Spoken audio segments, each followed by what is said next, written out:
Stand by.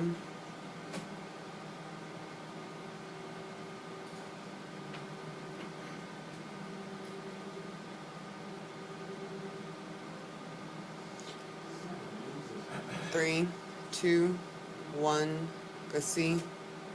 Cart. IQ. Turned out he was easy to find. Tonight, more on how Lake Charles police arrested the teen accused of gunning down 3 people. Plus, I don't have any money and don't kill my baby. IQ.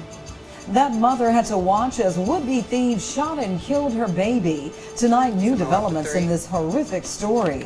Plus, pastors speak out against Governor Jindal's tax reform plan. 7 News Nightcast starts now. Go-kart. Now, in high definition, that cart. Sponsored by Nissan of Lake Charles. This is 7 News Nightcast. Mikey. Good evening. We've been following the triple Slightly homicide case since it happened Wednesday night. And after around-the-clock investigations, Lake Charles City Police arrested the man they believe is responsible for this heinous act of violence. 20-year-old Jaminskian RV, 23-year-old David Galmore, and 20-year-old Fitzgerald Guillory were shot and killed in the North Lake Charles Park. KPLC's Olivia Vidal has more details on that arrest and another suspect police are searching for. That's right, Cynthia. City Police arrested 18-year-old Armanta Hadnot in the early hours of this morning, but they are still asking for the public's help for any information, especially as they try to identify a third suspect involved. Just more than 24 hours after a triple homicide near McMillan's Park in Lake Charles, City Police arrest the man they believe is responsible, 18-year-old Armanta Hadnot. A sheriff's deputy noticed the car identified with Hadnot, a dark green Buick Century, called for a traffic stop in which the car kept driving until it crashed into a parked car and Hadnot escaping on foot. A search was conducted. Mr. Hadnot was observed on foot by one of our canine officers. The canine officer followed Mr. Hadnot along with his canine partner, his dog, Officer Corporal Michael Treadway. He ordered Mr. Hadnot to stop and place his hands on his head, and Mr. Hadnot did so. Complied, he was placed under arrest. Making that 2 arrests for the crime, that of Hadnot, the primary suspect involved, and 23-year-old Lon Porter, the driver of the vehicle Hadnot was seen in, and charged with aggravated assault and possession of a firearm by a felon. But the investigation is still ongoing. And it's still a very active investigation and will be until these suspects are located and charged. Police are searching for a third person involved. Corporal Larry Moss says there are suspects, but they still haven't pinned down the right person. In reference to the shooting on McMillan Park, there are other suspects involved that's still under investigation. I unfortunately don't have any information for you on that. At this point, it's still being heavily investigated. And it won't stop until some answers are brought to the table. And Mike Q. Hadnot was booked into the Calcasieu Correctional Center and charged with 3 counts of first-degree murder without a bond, 3 counts of attempted first-degree murder with $200,000 for each count, 6 counts of armed robbery at $50,000 per count, and 6 counts of armed robbery with a firearm at $75,000 per count. We'll continue to keep on top of this case as more answers become available. Cynthia? Thanks, Olivia. Dozens of religious leaders from all over the state gathered at the state capitol to hand-deliver a report that calls the proposed tax swap incorrect, misleading, and fatally flawed. Jim Shannon has the story on the fury of the preachers. Sign up to Governor Jindal's tax plan may do away with the state income tax, but sales taxes will go up, as will service taxes, which until this proposal were off limits. A group of religious leaders is speaking out. Part 2 is the extension of the sales tax to services that currently are not taxed, increasing the tax rate on those services from 0 to 5.88%. One of the businesses that's earmarked to be tapped with the sales tax is the salon industry. Here at A. Marshall Light, they tell me an average female haircut runs around $130. That's an extra $7.65 for the trip. But this is absolutely a splurge. Kendall Bankston not only is a card-carrying barber, but she also does the books for A. Marshall Light. They do collect sales taxes on products they sell out of the salon, but have not collected sales taxes for the services they provide. Her concern is because it's high-end hair, which is considered a luxury. She is fearful the workers will suffer. This is absolutely a splurge. I mean, you don't have to get waxed. You don't have to have the best shampoo. You don't have to, you know, have 4 different colors in your head. I mean, it's just something that makes you feel better. In your head. Of course, nothing is etched in stone, and even the governor admits the plan is a work in progress and will continue to be throughout the next legislative session. Mike Q. And that session starts on April 8th. And Q to 3. Rough weather could about roll 1 in the through tomorrow. monitor. Meteorologist Cedric Haynes is in for Wade Hampton tonight and joins us with the latest. That's right, Cynthia. You know, we had a couple ingredients that are really coming together to kind of give us that slight threat out there. One is the warm temperatures. Check out how temperatures today. When you get temperatures into the 70s and 80s like that, even this time of year, that means that we have a southerly wind. That's pumping in warmer air, but also humidity is increasing. That means that the moisture is also increasing out there across the area. Now, so take a look here at current temperatures out there across the area. You're seeing 70 degrees still at this hour in DeRidder, 70 here in Lake Charles, and 70 degrees in Lafayette. Now, right now, most of the storms are to our north and west, or north and east developing right now, but of course, if we widen the picture out, you can see we are tracking more activity beginning to develop to our west, and that's what's going to lead this way to have a chance of seeing some storms developing on your Saturday. That's why the Storm Prediction Center has placed most of the I-10 area in a slight risk threat for seeing some severe weather coming up for tomorrow. So in just a few minutes, we're going to break this down for you hour by hour, let you know the main threats, let you know when all this stuff will get out of here, and some cooler weather will return to the area. All right, thanks a lot, Cedric. A Barb High School student was arrested after a so-called hit list was found at the school. 18-year-old Patrick Granger faces a terrorizing charge tonight. Calcasieu Sheriff investigators say the list contained the names of several students and faculty members. Investigators tell 7 News that Granger claims the list was a prank and that they have not found that Granger had any intent to carry out any violent acts. But investigators say the list was intentionally left so it could be found, which caused alarm and disruption at the school and violated the state's law on terrorizing. Next full screen. Investigators say she got nearly 30,000 prescription pills illegally. Calcasieu Sheriff deputies say 43-year-old Sherry Logan of Iowa worked at a local doctor's office and used blank prescriptions to get the drugs. And investigators say this had been going on since 2001. Logan faces more than 500 charges. Her bond was set at $30,000. While the list is out, and neither Lake Charles Regional nor Chenault are on the FAA's list of 149 air traffic control towers slated for closure under sequestration cuts. But the list just contains contract towers. We're told the FAA could still close the air tower at Lake Charles Regional Airport. Executive Director Heath Allen told 7 News this afternoon that cutbacks may still come, but the FAA hadn't gotten that far in their resources yet.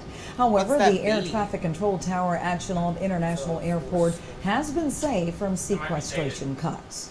Remember, early voting for the April 6 election starts tomorrow. It'll take a break on Sunday, and then it'll run through March 30th. Among the items on the ballot, police chief in Benton, mayor in Jennings, and a handful of Lake Charles City Council races.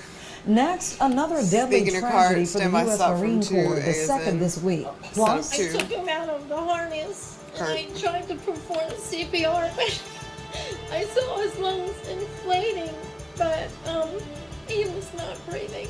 Mike Q. A mother frantically tried to save her baby after he was shot. Tonight, new developments in this shocking story. Plus, new video of a Texas police shootout with a murder suspect. Those stories as 7 News Nightcast continue. 3, 2, 1, fade, take it. Yeah, I was trying to view it. Yeah, here's the deal. But yeah, it came out. Let's figure it out. I wasn't sure how everything worked. 5, 4, 3, 2, 1. Go see. Standard by on cam. Go key, my cue. 2 arrests have been made in the case of a 13-month-old baby shot at point-blank range in Brunswick, Georgia. A is clear. Stand by Christina from C. Mushler brings us the latest on the investigation. Son of 1. 1. And I said I don't have any money, and don't kill So my baby. 1 minute and 30 Jerry seconds. West Standard said out she cue. was Come walking back through key a for quiet attack. Brunswick, Georgia neighborhood Thursday morning when 2 boys approached her and demanded money. She told police 1 boy shot her in the leg and shot her 13-month-old son Antonio in the head, killing him while he slept in his stroller. You know, I took him out of the harness, and I tried to perform CPR, but I saw his lungs inflating, but he was not breathing. Law enforcement arrested 2 teenage suspects, a 14-year-old who isn't being named because of his age, and 17-year-old DeMarquise Elkins, who is considered an adult under Georgia law. Police say today is bittersweet for the Brunswick community. It's bitter because of the occurrences of yesterday, and we all know what that is. But it's sweet to know that we have 2 arrests of the persons 30 who committed this horrendous act. Antonio's father visited the crime scene Friday, visibly emotional. A makeshift memorial in his baby's memory has emerged on the sidewalk. Back at home, Antonio's toys are still scattered around the living room. He was so special. Got the bluest in his eyes. The boy's unthinkable death leaves a family devastated and a community on edge. Police say they are still following leads and collecting evidence in hopes of finding more answers. I'm Christina Muchler reporting. And Mike Cynthia. The 2 teens are being held on suspicion of first-degree murder. Brunswick police say they still haven't found the weapon involved, which they believe to be a handgun. A former Colorado inmate who was involved in a high-speed chase and gun battle with Texas police is dead. This is cell phone video of how the 100-mile-per-hour police chase ended Thursday in Decatur, Texas. 28-year-old Evan Spencer Ebell was a suspect in the shooting death of a Colorado Corrections Department official. You can hear the gun battle before the suspect's car crashed into a semi-truck. Another tragedy for the Marine Corps. Authorities say 1 Marine shot and killed 2 fellow Marines, then shot and killed himself at a Marine base in Northern Virginia. Investigators believe a relationship dispute may have led to the shooting. Earlier this week, 7 Marines were killed during a training exercise in Nevada. President Obama toured the Church of the Nativity in the West Bank city of Bethlehem today. The president had been scheduled to travel to Bethlehem via helicopter, but changed plans due to unusually high winds. The route gave the president a clear look at Israel's separation barrier with West Bank, which runs south of Jerusalem. Later in the day, President Obama headed to Jordan at the end of his visit to Israel and the Palestinian territories. At least 80 people were hurt in a series of tornadoes that ripped through parts of Australia. And incredibly, it was all caught on camera. The twister went on for 25 miles and more and followed its path. 2 men saw it from what seemed out of nowhere. One family said they had to hide underneath a mattress for half an hour. It's apparently very rare for tornadoes to hit that area. So for some, this was their first. What a horrendous sight that is. That's right. And of course you saw that counter rotation there is because, you know, things spin the opposite direction on that side of the planet there. But that is some crazy weather there. Now hopefully we won't have to experience any weather like that. But I wanted to show you this picture from Teresa Lyons. She had an unusual sunset. She said it looked like something from another planet out there. And that's not the only thing we had. We had a meteor streak across the sky across the East Coast tonight as well. So a lot of crazy weather out there. We'll talk more about it and let you know what you can expect right here in Southwest Louisiana right after this. Was Mike and Fade. Let's be a photographer also. 3.5. She for sure has a good camera. I don't know if she's a photographer. See? Now. 5, 4, 3, 2, 1. Go see. Now your pinpoint forecast with meteorologist Cedric Haynes. Well, good Sunday evening, good Friday evening out there. I'm already getting us right through the weekend there. My weekend starts on Sunday, so that's why. Anyway, 70 degrees out there. We've got some clouds that are out there, but the moon is peeking through from time to time. South-southeasterly breeze. It's calmed down a little bit, but it's still a little breezy out there. The humidity is still at 88%, so it's a very muggy evening out there for us. And you can see those temperatures into the lower 70s along the coast. But look at this to the north. We've got 51 degrees in Shreveport right now. Look at that, though. 44 degrees in Texarkana. So some cold air is very close nearby, but it's not here in Southwest Louisiana. We're all under the warm air bubble. Temperatures into the upper 60s to lower 70s. That's pretty much the same numbers that our weather watchers have been calling in as well this evening. So pretty uniform temperatures. Now we had the clouds earlier this morning. Those moved out and we saw some sunshine late this afternoon, and then we had a few high clouds move in, and then we had a nice sunset earlier this evening, and now you can see some showers and storms beginning to develop to our north. Now I think overnight tonight will be fine, mainly dry. but this is just the beginnings of that storm system now beginning to develop. Now, as I widen out the picture, you can see what's happening. Here's the energy for our next storm system. It's moving down out of the northwest and moving now into the Four Corners region. Snow beginning to break out around Denver. If you're watching the USA World Cup soccer game there in Colorado tonight, they're getting some snow. So you can see that kind of crazy weather going on there. Of course, on the East Coast, they actually had a meteorite that's streaking by there along the East Coast there. Numerous reports of that. So just crazy weather. But right now, we're dealing with some good weather, but expect some changes by tomorrow. As that colder air pocket moves our way, it's going to clash with the warm air that we have in place. That creates showers and thunderstorms, and that's why the Storm Prediction Center has Lake Charles all the way to the east and a slight risk for seeing severe weather. Now, here's what's going to happen. Let's break it down hour by hour tonight. Our Futurecast is doing a wonderful job of depicting those showers and storms to our north and east at that warm front. And as we go throughout the morning, I think we mainly stay dry. I can't rule out an isolated shower, but mainly dry. Now, as we go throughout the afternoon hours on your Saturday, we're going to have isolated scattered showers and storms developing. This is not going to be a widespread rain, so that means that everyone will not see showers and storms tomorrow. But if you do get under one of these scattered showers and storms that do develop during the afternoon, they have the potential to be severe. So that's something that we're going to be watching for you and tracking throughout the afternoon and evening. The front moves to our east coming up on Sunday. That means we get on the backside. So northerly winds come in, and that means it's going to be turning cooler. It's going to be windy on Sunday. As this storm system really grows and develops into a major snowstorm up to the north, it's going to help to pull down cold air right across the lower Mississippi River Valley. And so we're looking at a cooler week for your spring break week, so get ready for that. Here's your Saturday forecast. Mainly clouds tomorrow morning. By the afternoon, notice some hit and miss scattered showers and storms, but some of those could be on the strong to severe side, so we'll be here tracking that for you. That clears on out. By Sunday, just some wraparound clouds, windy and much cooler on your Sunday, but even cooler than that heading into next week. The main threats, if we do see a severe storm or two tomorrow, will be the wind and lightning threat, as well as also some large hail possible. The tornado threat looks low right now, so that's some good news if I have any to provide for you. So 63 tonight, cloudy and warm out there, and then heading into your Saturday, a stronger thunderstorm or two during the afternoon hours, 76 degrees out there, and we'll see a few peaks of sunshine from time to time. Turning cooler and windy on your Sunday, highs only into the upper 60s, but look at this, as we head into the official start of spring break week, we're talking about highs only into the lower 60s, may not even out of the 50s on Monday, and low temperatures, yes, into the 30s, and places north of I-10 could even see a freeze or two next week. So not really spring break week weather, video but out of one next at least you're out of bump of school the break. and hopefully out of work too. And we're trying to have Easter egg hunts around here. That is very true, and yeah, well, you know, put that nice little jacket over those nice Easter outfits, and it'll be perfect. All right, keep warm. That's right. Okay, Sneak in your cart. ready or not, here we go. The Easter egg hunting season is already in full swing in Southwest Louisiana. That story Stand as by your 7 News break. Nightcast continues. Killer Mike and Fade.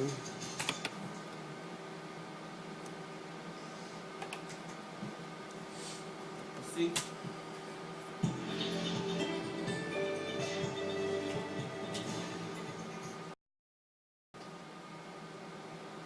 Because now I'm pissed.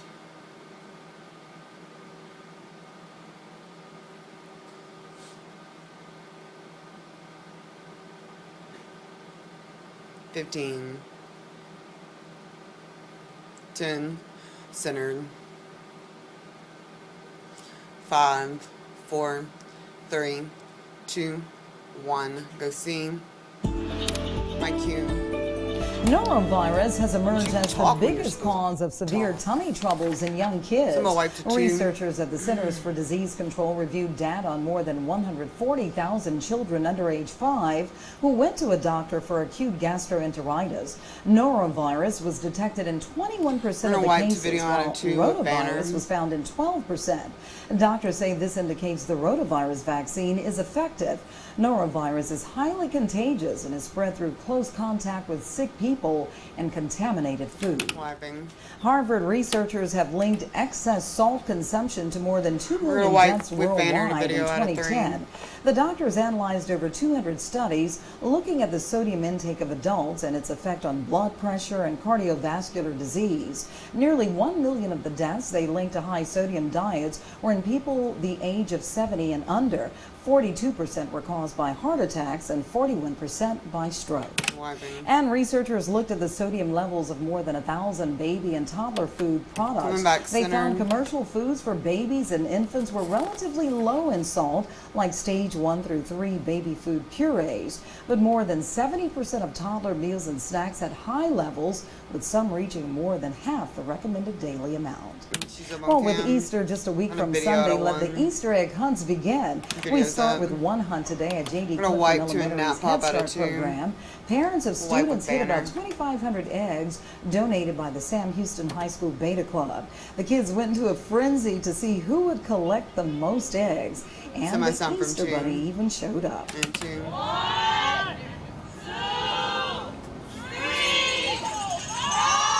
My cue. Both children and seniors enjoyed this Easter egg hunt at the landmark nursing home in We'll Lake come back to Charles. tune in The two for pre-K the bump. students from T.H. Watkins Elementary took part. Band members from Washington Marion performed as the residents got to watch the kids hunt for eggs. The Easter egg hunt was followed by a picnic at Tooten Park, and you can find more Easter events at KPLC-TV.com. Well, besides Easter is also March Madness, Simba and my wiped bracket one. isn't doing too well. I How wiped about 3 yours? for the It's in bump. pretty Speaking bad of shape, cards. mine. I must say, madness has definitely ensued over the last few days. If you still have a perfect bracket, stop lying to yourself and put that pencil eraser away. But in the midst of the madness, there is Wiping. football. Check out McNeese's first scrimmage of the spring plus a weekend preview Go coming up 3. in sports. In 3, 2, 1, fade, take it.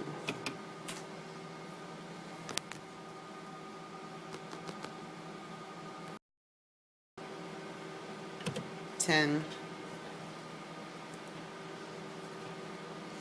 4, 3, 2, 1. The scene. Now, 7 Sports with Seth Lewis. Local first. My cue king. Spring football is a chance to do a lot of things. Get younger players reps, figure out position battles, and to determine your Clear. depth going Stem into video that from season. 1. Things McNeese football look to find out in their first scrimmage. Videos Head up. coach Matt Viator looking on as his We're gonna mix Cowboys to a battle. solid out And of we start two. with the first team, Cody Stroud backing up and finding Ernest Selassie, and he will not be caught. He takes it 50 yards for the score, but in a scrimmage, no score is kept. Next drive, Stroud finding Deontay Spencer on the screen, and he's going to scamper for the first down and the nice gain, and that leads to Stroud hooking up in the back of the end zone with Wes Briscoe from 6 yards out. Stroud finished with 12 for 19 with 150 yards and 2 touchdowns. The defense making plays as well. Terrence Kahee picking up where he left off last season with the interception. And even the second string making plays. Leon Bluen, the fourth, breaking away for the 56-yard touchdown scamper. An overall effective day for the Cowboys. At times, really good. At times, 12 not, seconds. It's out. kind of What sloppy position? at times, but I thought both sides actually did some good things. A lot of good things happened and a lot of bad things happened. That's why we're practicing in the spring. That's what it's all about. Getting guys some experience and getting the young guys in and seeing who can play what position. McNeese baseball also having a come back successful day, center. winning their opening Southland game against Lamar 9-6. Things weren't looking up for the Cowboys at first, trailing 6-0 after the first inning, but then the Pokes scored 9 unanswered runs, including a 5-run 6th inning. Bryce Kingsley gets the win, pitching 6 innings with 3 strikeouts. The Cowboys look to secure the series win in Game 2 tomorrow at 2. He's up on On top of March Madness and all the excitement it brings, there's a lot of local sports going on this weekend. Starting with a team that's a part of the madness, the McNeese women's basketball squad. We're who gonna advanced wipe to the to a second full round of the screen. Women's Basketball Invitational with a victory over Mercer yesterday. They now travel to Elon Saturday for a second-round matchup against the Lady Phoenix. Tip-off is set for 1. Full screen. Also, softball at home this weekend for a Southland matchup Gonna wipe against the video Southeastern. on one First, they start with a doubleheader tomorrow, which begins at 2. Then on Sunday, the Cowgirls have their Military Appreciation Day. Any past or present military personnel will receive free admission to the game along with a guest. Also, those members will be honored pre-game. The on-field festivities start approximately at 12:45, while the game starts at 1. Wiping. Also, the Louisiana Swashbucklers are back in action. After We'll a come bye back week, to the 2 and a Swashbucklers are 2 for refreshed the and bump. looking forward to matching up with the Lehigh Valley Steelhawks. They'll look to rebound from their opening loss to the 2-time defending PIFL champs, the Albany Panthers. Standing by on Kickoff is cam. set for 7, at the Civic Center. And something we were talking about March Madness earlier. Northwestern not able to make it even more mad. They lose to Florida 79-47, but still a great effort by the Demons. All right, softball, football, basketball, you got us covered. It's everything. All right, thanks a lot. Coming up next, Cedric has your wake-up forecast. Stay with us. Okay, take it. All right. So far we're clean, but you know we know he's on Friday. You know what I mean? Stop. Stop. 15. 10. 5, 4, 3, 2, 1. Go see. Stand by their mics. My cues. We'll be tracking these showers and storms, most of them to the north tonight, so rest easy. But it's That's a the warm of the temperatures in the 70s from DeRidder, Lake Charles. Wide That's on a popular number. That's 3. 7-0 right there. It's going to be a warm Saturday, though, with those isolated strong storms. So stay tuned and keep updated 30. with the latest information on that. Standing by on And Kim. much cooler for the next week for spring break. Man, They're up 30s. Kim. Back in the Gonna be forecast. brisk, It's huh? going to be a crisp and cool. All right. The 3 C's. Well, Lee Peck will join Cedric and Seth for 7 News at 6 tomorrow evening, and we're always Website's at on at 15. Look at you change KPLC-TV.com. things. Go 1. Thanks for joining us, and have a great night. 10. 5, 4, 3, 2, 1. Fade. All right, Take no it. show. I mean, no meeting. No meeting. We're clear. Make sure they know it's studio. Please.